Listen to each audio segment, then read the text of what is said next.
7e jour de grève contre la réforme des retraites, acte 58 des Gilets jaunes, la contestation sociale ne faiblit pas. Et ce alors que le défenseur des droits Jacques Toubon dénonce des interpellations déguisées et recommande des sanctions contre la hiérarchie policière.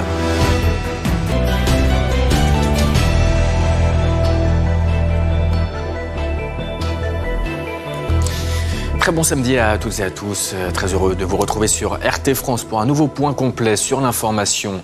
58e samedi consécutif de mobilisation des Gilets jaunes aujourd'hui. À Paris, un rassemblement est prévu à 11h, place de la Bastille.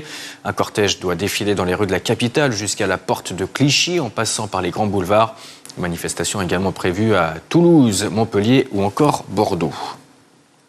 Un acte 58 sur fond de polémique, on l'a appris hier soir. Le défenseur des droits dénonce, je cite, des interpellations déguisées.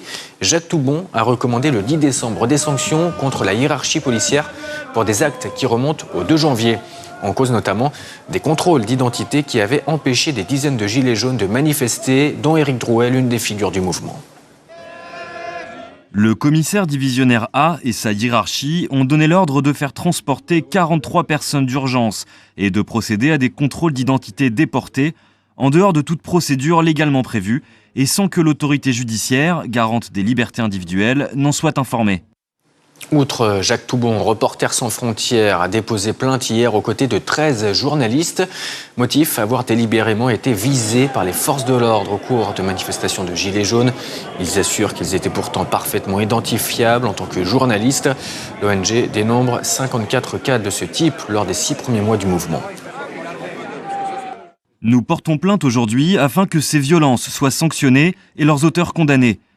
Mais aussi pour amener les pouvoirs publics à revoir en profondeur la gestion du maintien de l'ordre dans les mouvements sociaux, pour qu'enfin les journalistes ne soient plus ciblés par certains fonctionnaires en charge du maintien de l'ordre.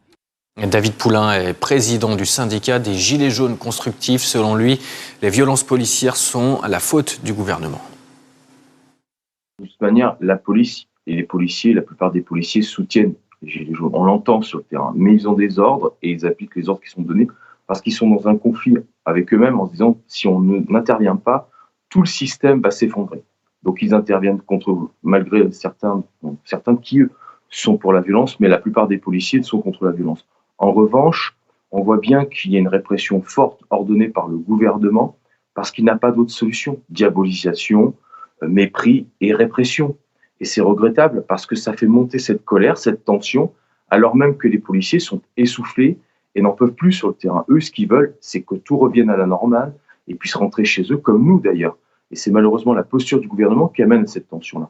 Quant aux policiers déguisés, bien évidemment, ça veut dire que le gouvernement, derrière, utilise des méthodes qu'on voit dans d'autres pays qui sont moins démocratiques que le nôtre, alors que les pays démocratiques n'utilisent pas ces méthodes-là, et c'est regrettable.